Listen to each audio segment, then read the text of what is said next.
Hello everyone and welcome back to January Days. I had the chance to visit Singapore not once but twice in a span of less than 2 weeks, one for a trip with friends and the other for work. During those trips, I stayed in two very different hotels that I'm excited to share with you today. One is in the heart of Katong, Singapore's vibrant Peranakan district known for its colorful shophouses and amazing local food. The other, a luxurious 5-star hotel in Bugis that's part of the Michelin Hotel Guide. In this vlog, I'll compare both hotels, covering everything from location to amenities. Please stay tuned until the end because I'll share my overall feedback and let you know which one I'd recommend for your next Singapore stay. Let's get started.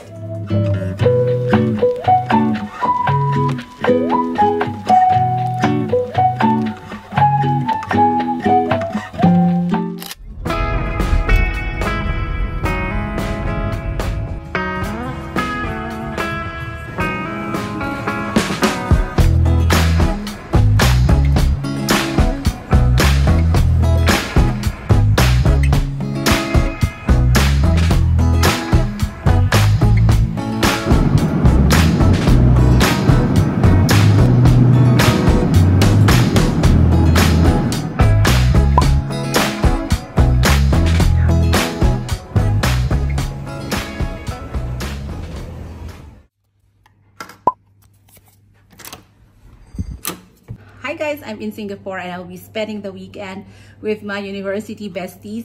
It's sort of like a reunion. In the past, pag pupunta ka ng Singapore, dito talaga ako sini-check-in ng office. So, sanay ako dito sa area. Pero ang daming bago. Nakita ko kanina parang sa Marina Parade ba to? Kasi before nilalakad lang namin na from here, yung pala may MRT station na. Ang galing. Ang daming na bago talaga Singapore. Singapore, every time pupunta ka, ang daming bago. Wait lang, tingnan guys. May view ako ng dagat ba to? So look guys, diba? May view ako ng dagat. Marina Harbor. Diba? Nice. Diyos ko, ito pala yung mga condo dito. Diyan din. Sa Singapore pala nagsasampay din sila. Mga balcony. Akala ko pa naman lahat sila yung mga may dryer na. Sa bagay, ang sarap magsampay dito. Napakainit. Talaga yung araw dito. Kahit isang linggong worth of damit, isampay mo dyan. Tuyo yan. Matutuyo talaga. Okay. Yan. Guys, first order of business. Kakain muna kami ng aking friend. Kasi kami ay gutom na. Hindi kami naka-leave today. So mag-work kami. And so kakain. Tapos mag-work. And then magko-convene ulit kami mamayang gabi. Yun guys. Ang gagawin ko muna ay mag-refreshen up lang ako. Mabilis lang. And then magkikita na kami ng friend ko. Magla-lunch kami. Kasi hindi kami naka-leave. So, mag-work kami today. And then, sa gabi, doon kayo makikita for dinner. So, quick lunch, work, and then, mamaya na yung bakasyon.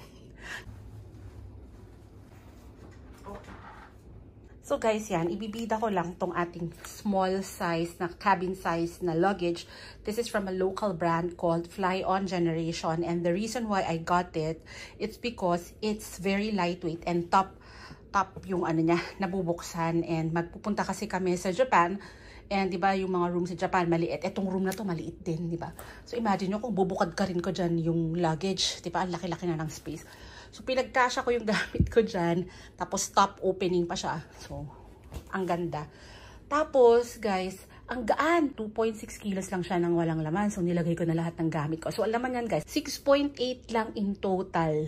Like, for 3 days, 2 nights, 6.8. Tapos, bumigat lang siya. Umabot siya ng mga 8.4, ganyan, 8.6. Kasi naglagay ako ng laptop and mga chargers ko. Sobrang gaan. Ang gaan niya. So, hindi ko na kailangan mag-check-in kanina. Diretso lang ako. Hindi na ako nag-intay sa carousel. Tapos, ang ganda rin pagka wala ka palang check-in. Kasi sa airport, merong lane for those without check-in bags. So, mas mabilis din ako. Mas mabilis akong nakatapos check-in process. Diretso na ako sa immigration.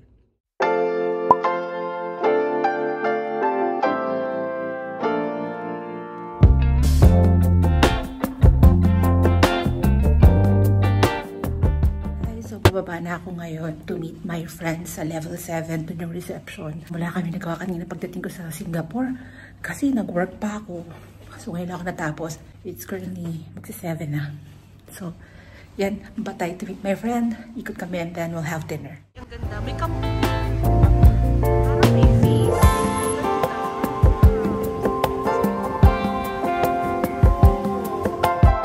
after the very quick vlog, let's start with the first hotel. Let's tackle Holiday Inn Express Katong. In case mag-google kayo guys, maraming Holiday Inn hotels in Singapore. This one is in Katong.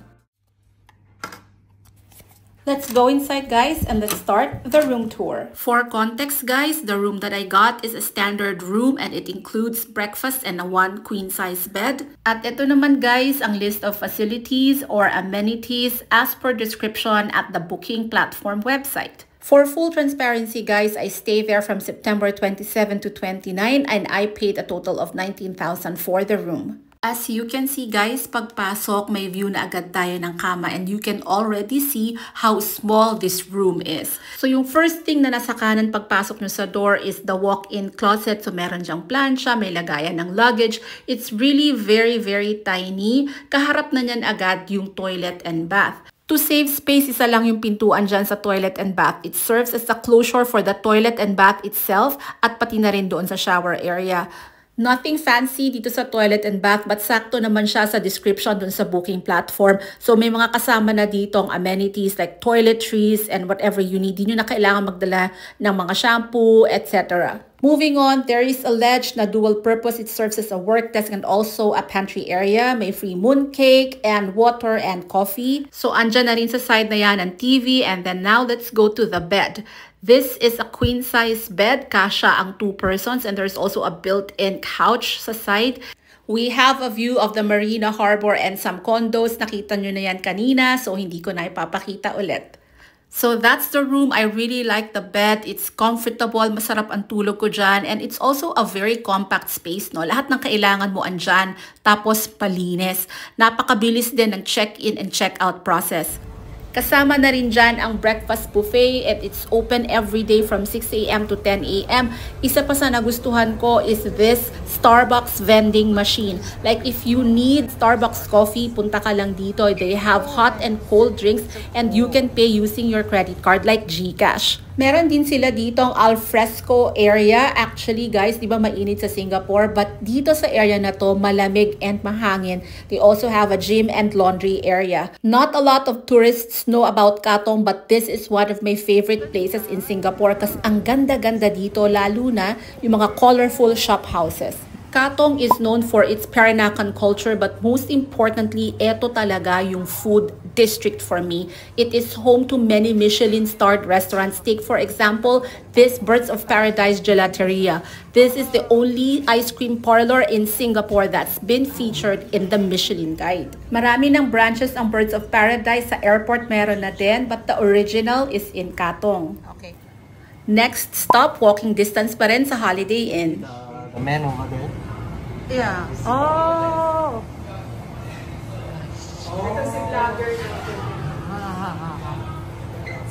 So, ang chika guys dito is this Laksa restaurant made it to the Michelin Guide dahil yung owner nito natalo si Gordon Ramsay sa isang Laksa challenge. Ang masasabi ko lang guys ay sobrang sarap ng laksa dito. Napaka-spicy din, hindi ako prepared lalo na ang aking acid reflux. But sa sobrang sarap hindi ko napigilan, kumain pa rin ako. Sabi nung staff, yan daw katabi naming lalaki dyan ang nakatalo kay Gordon Ramsay.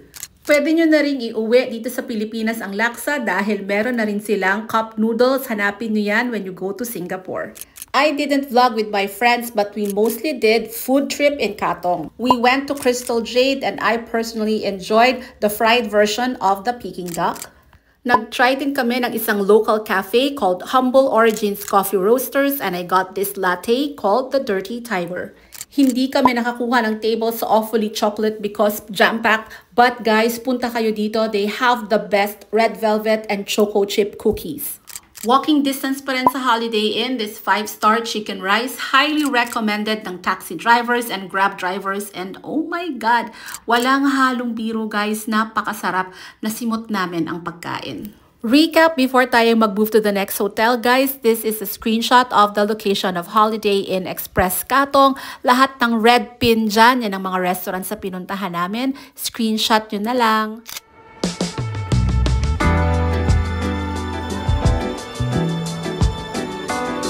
Now let's move on to the next hotel. This time we're staying at Andes Hotel, Singapore. Before I proceed to the room tour, pakita ko lang sa inyo guys ang location ng Andaz, Singapore. It is very close to Bugis Junction.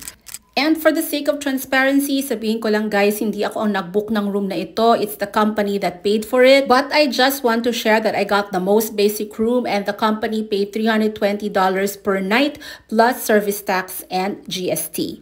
We're inside guys. So pagpasok pa lang natin, makikita nyo na agad ito walk-in closet. So, ayan na siya. Dito nyo lalagay yung mga clothes nyo. And then, this is the safe. Ayan yung plancha. Kailangan ko mag-plancha. Anyway, I have a big mirror over here. So, ayan. Ayan. Ito na. Pasok tayo, guys. Wow! Wow! Ang ganda ng bed! Guys, ang ganda ng bed. Ay, mag-isa lang ako rito. Nakakamiss talaga. Namimiss ko yung asawa and anak ko. So, they have Nespresso. So, pwede tayong gumawa ng coffee here. By the way, guys, everything here in the minibar is free. Like, everything here is free. And it is due for replenishment once a day.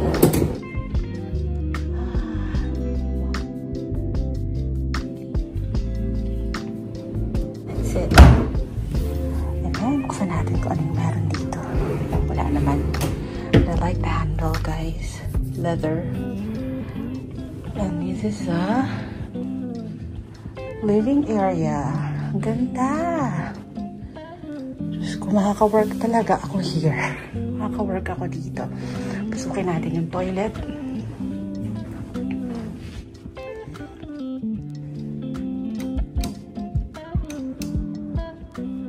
Okay. This is the toilet. Wow! Ito yung shower area, guys. Ito nyo naman. Ganda-ganda. Ito naman yung sink. Diyos ko guys, super ganda naman ito. Ganda-ganda.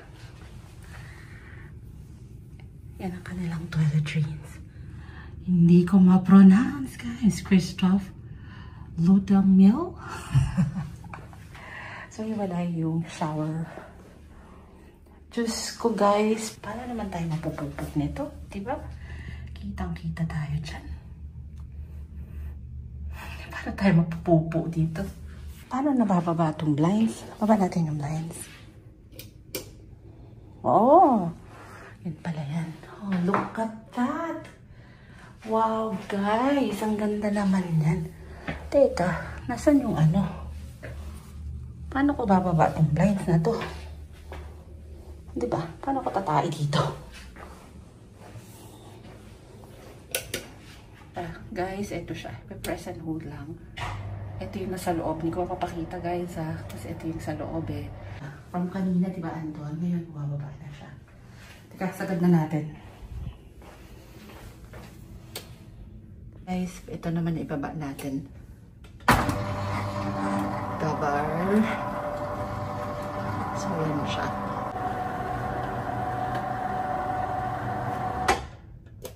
Yay! Andito na tayo! Ay, teka. Bakit naka-mask? Yay! Yay! Guys, andito na tayo. Although, nalulungkot ako guys kasi parang kakapunta ko lang dito sa Singapore. Andito na naman tayo. And syempre namimiss ko rin yung anak ko at saka yung asawa ko. Pupunta siya ng US tapos hindi man lang kayo magkikita before siya umalis kasi nga nandito sa Singapore. But, okay naman ako. Nito tayo sa Andaz and maganda naman yung hotel. Talaga lang bago to for me. Hindi ako sanay sa area na to. But I can see parang some familiar places. Parang Bugis yung malapit. I don't know. Pinadaan ng area. Parang nakita ko na to sa Bugis before. Tingnan natin sa map mamaya. Yun lang. Ganda ng room. Ang ganda-ganda ng room, guys. So guys, tingnan natin yung ano to. Milo. They have Coke. Kakain ako ngayon. So I'm gonna get Coke. I'll drink that. They have beer, they have this, everything here by everything here, guys. Pwede makain. Nice. Woo! I'm gonna take this home. Bring this home. Uy ko to. For my son. Ito naman yung room service natin, guys. Char kway teow. Wow, this is sambal. Oh, gosh. I am so hungry now, guys. So, kakain na ako. Kakain na tayo, guys.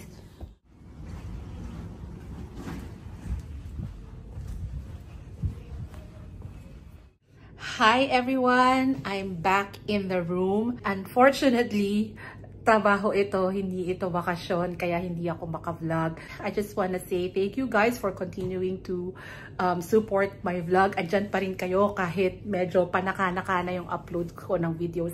In fact, even yung sa Malaysia, I'm not sure kung matatapos ko siya, na-upload ko na ba yung last part. I'm really struggling to find the time to edit videos and upload them. Lalo na ngayon, para akong pagod na pagod palagi araw-araw.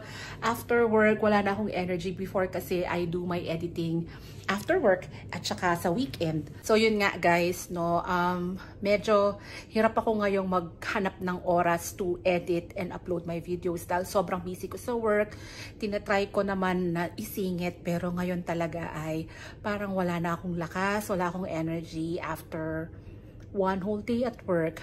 Napakarami rin ang mga meetings ko, napakarami rin ang mga calls ko in a day. So wala na talaga akong time to edit, lalo na ngayong mga panahon na ito. I just wanna say thank you guys for being there, for not leaving my channel. At madami naman tayo eh. Konti na lang, 400 na tayo. So yun, for now, I just wanna say thank you guys na nandyan pa rin kayo.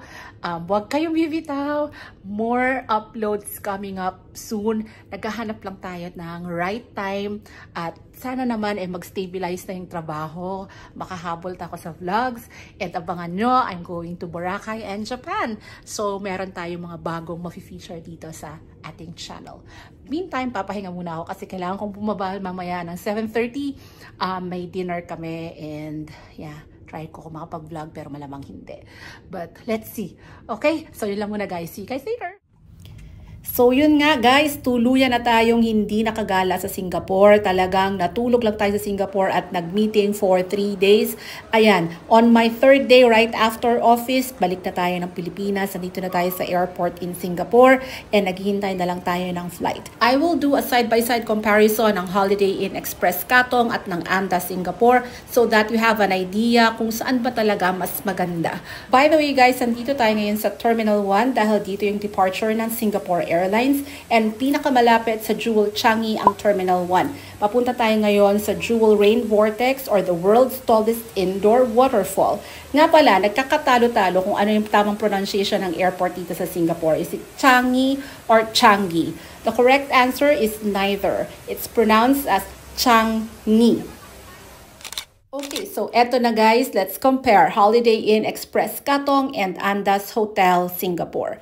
Let's start with the price. I will provide a range from off-peak to peak rates. Based on my research, off-peak months ang August to October while peak months ang November to January. The rates for Holiday Inn would be from 6,499 to 7,500 pesos a night. I've seen this for as low as 4,800 a night in the past. Sa Andaz Hotel naman, this is around 15,758 to 19,312. I've seen this as high as 21,000 a night. Let's compare the location. Holiday Inn is in Katong, the heart of Peranakan culture, with lots of colorful shop houses. Andito yung mga Peranakan houses and also lots of great cafes and restaurants. Andaz Hotel naman is located in Bugis, which is right in the city proper. It's a very popular tourist place. It's close to Chinatown and the Marina Bay area. Let's go to star rating. Holiday Inn Katong is a 3-star hotel, while Andaz is a 5-star luxury hotel in the Michelin Hotel Guide. Now, punta naman tayo kung gaano kalaki ang room. Sa Holiday Inn, there's a queen bed standard which is 19 square meters. It has a queen size bed with a compact space for a work desk, for a closet, and toilet and bath. Sa Andas naman, the room size for a king bed is 38 square meters. Meron siyang king size bed with a living area, a walk-in closet, and an ensuite toilet and bath. Let's compare naman the accessibility. Yung Holiday Inn is closer to the airport, which means Grab fares will be cheaper. But hindi ito malapit sa kahit anong subway station. On the other hand, Andas Hotel naman is just a 3-minute walk to Bugis Station. What is the selling point for me? Sa Holiday Inn, it's the location. It's quieter, it's more chill, and ang dami ditong foodie finds in Katong. Plus, yung breakfast is free. Kasama na yon sa room charge and wala talagang extra charge. On the other hand, sa Andas naman, the selling point for me is the hotel itself. It's very luxurious in every detail. Plus guys, yung items sa minibar, lahat yon ay free and up for replenishment daily. Finally, kanino ba ideal ang mga hotels na ito? In my opinion, ang Holiday Inn is ideal for solo or couple travelers who want to get more immersion into local culture. Yun namang Andas is ideal for couples or businessmen who look for a more relaxing, luxurious experience. If you plan to bring your family at sa Holiday Inn Katong kayo magstay, you need to get more standard rooms. Kasi ang isang room is good only for 2 persons. Pero mas mura naman doon. But if you plan to bring your family at sa Andas naman kayo magstay, I think kasya na kayo sa isang king room. Kasi king size naman yung bed and may living area doon, so merong couch na pwedeng doon matulog yung iba. I'll be ending the vlog here. I hope you enjoy this comparison. Guys, isulat nyo dyan sa comment section kung alin sa dalawang hotel yung ito try nyo next time you go to Singapore, o kaya naman alin yung favorite hotel nyo in Singapore. Thank you everyone for watching and I'll see you in the next one. Bye!